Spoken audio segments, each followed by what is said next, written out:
Hi, Miss Leilyn Pakulanan ng Singapore. Ma'am, ang isa sa mga agila ng Wow Team, Ma'am Leilyn.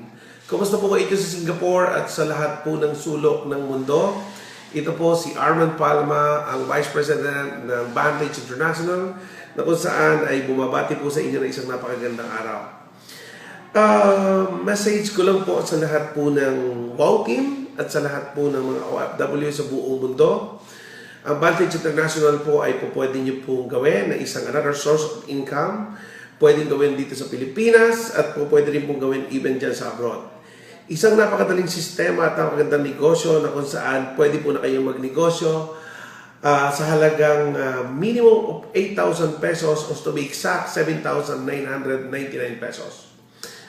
Paano po ba siya po pwedeng pagkakitaan?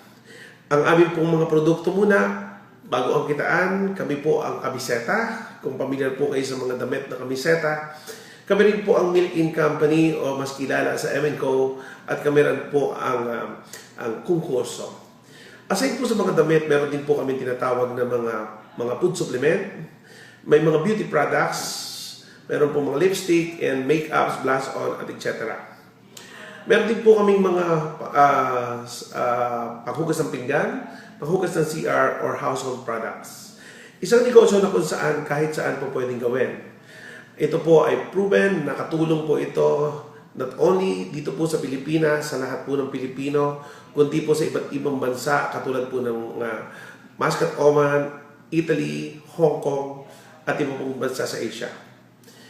Isang negosyo na kung saan tatak Pilipino. Masarap po ang kumita ng pera, especially dyan sa abroad. Kaya lamang po ang pagkakaiba ng pagkita ng pera dyan sa abroad, kikita ka ng malaki, pero medyo malayo sa pamilya. Isa pang sakit po na katotohanan na kailangan pong tiisin ang pangungulila sa pamilya para lang kumita ng maayos na halaga ng pera para mas maipadala sa pamilya niyo dito sa Pilipinas. Na isang katotohanan na tinatago na lang po natin sa ngiti, sa Facebook, ang ating ngiti. Pero sa kabila po nito ay isang kalungkutan dahil kumikita nga po kayo ng pera, pero po ito ay malayo po kayo sa inyong pamilya. Isa pong napakagandang example, ako po, bilang isang Vice President ng company ito at bilang isang negosyante, ako po ay kumikita ng pera, pero ang kagandahan lang po doon ay nandito po ako sa Pilipinas. I am earning money while I'm here in the Philippines. At the same time po, pagkatapos ng negosyo sa araw, nor sa gabi, pag-uwi ng bahay, kasama pamilya. Gusto ko pong ipakita po sa inyo ang isang napakahalaga pong bagay sa mundo. Ano po? Ang bagay sa mundo na napakahalaga ay hindi po lang basta pera, kundi po presensya ng isang parents na katulad mong nagsasakripisyo sa abroad. Ikaw man may isang tatay o isang nanay na nagsasakripisyo sa abroad para ikabubuhay ng maayos, para ikabubuhay sa ikabubuhay o ikabubuti ng iyong pamilya sa Pilipinas.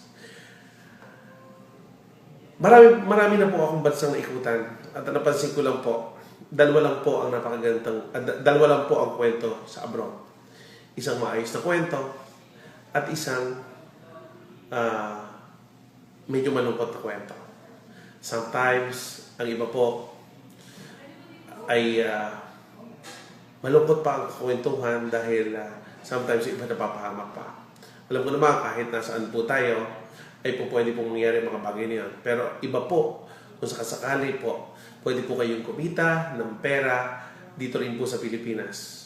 Kung bibigyan lang po kayo ng pagkakataon na kumita ng pera na katulad ng kinikita nyo po dyan sa abroad, dito sa Pilipinas, siguro po, mas maigi po i-try nyo si Vantage International. This is proven and tested for 9 months time. Meron na po kaming nabigyan ng sasakyan na sa halos 6 na po na sasakyan. 6 na pong individual. At may kumikita na po ang minimum of 20,000, 10,000, 100,000. And we're not talking about isang buwan, kundi isang linggo.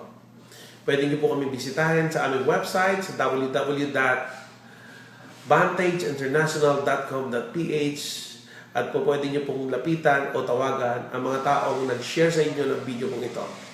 Muli po, ito po ang inyong likod, si Arman Palma, ang Vice President ng Vantage International, muli pong bumabati po sa ating mga bayani dyan sa abroad, ang tunay na bayani ng Pilipinas, ang mga OFW. Maraming pong salamat. Ito po ang inyong lingkod from Vantage International. God bless you all. Mabuhay.